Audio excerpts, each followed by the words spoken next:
And welcome again, dear friends, to the Thursday edition of Fresh Bread. This is Reverend Phil Anderson here, pastor of Oakland United Methodist Church and Kansas Avenue United Methodist Church. It is Thursday, March the 24th, 2022. Well, that means one more week and we're out of March. My goodness. Now, this month has really seemed to go by quickly, but I hope you're having a good week as we continue our Fresh Bread discussions here. Those 5-minute daily devotionals we try to put on every single Monday through Saturday. By the way, yesterday came and went, and I forgot to mention that was our 2-year anniversary of Fresh Bread. Our very first one was on Monday, March 23rd, 2020. So it's been now a little over 2 years, and we thank God that we're able to do these.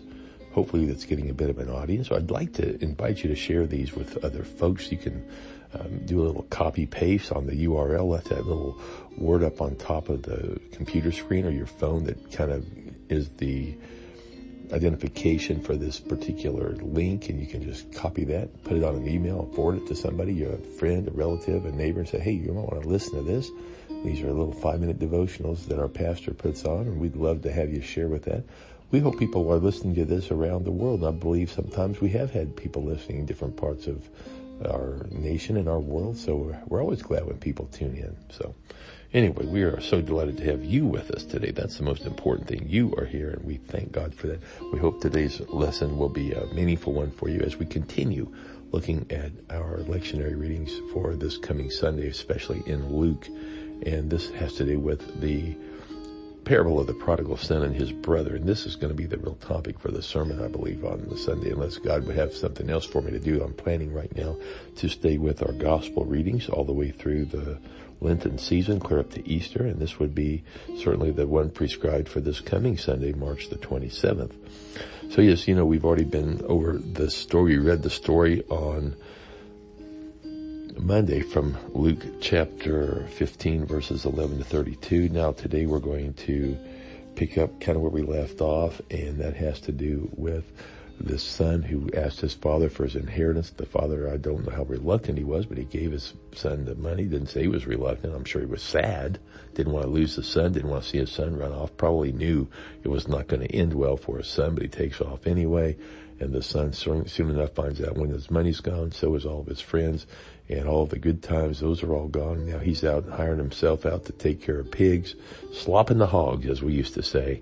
And then he decides, you know what, these pigs got it better than I do. I'm going to go home, see if my dad will bring me back in. If I could even just be a hired servant for my dad, see if he would at least just bring me back, because I have sinned against him and I've sinned against heaven. That's really the starting point, I believe, in our return, as we return to the Lord. As we look at ourselves honestly, we say, you know what, I really messed up there. I didn't live the way I should have lived, and I want to come back to the Lord. Would he have me back? Will he receive me? And the answer here in this story is a resounding yes. The Father is always going to have room for us at his table. Isn't it interesting, when the young man's going back, he's rehearsing his lines, and he says he is going to just tell his father, and I will say to him, Father, I have sinned against heaven and before you. I am no longer worthy to be called your son. Treat me like one of your hired hands. Like that. He really, I think, was scared. I think the reality of what he had done sank in. But you know what? That's not a bad thing. That's a good thing, because when we realize what we've done, then we are in a position to have some reconciliation. It's hard to have reconciliation when we don't know what we've done. Well, this young man obviously did know. And so he goes back to his father, and I love it where, while he was still far off, his father saw him and was filled with compassion. I like that he wasn't filled with anger. He wasn't filled with resentment. He didn't go up and berate the son and tell him how he knew it was going to turn out this way. He was filled with compassion, and he ran and put his arms around him and kissed him.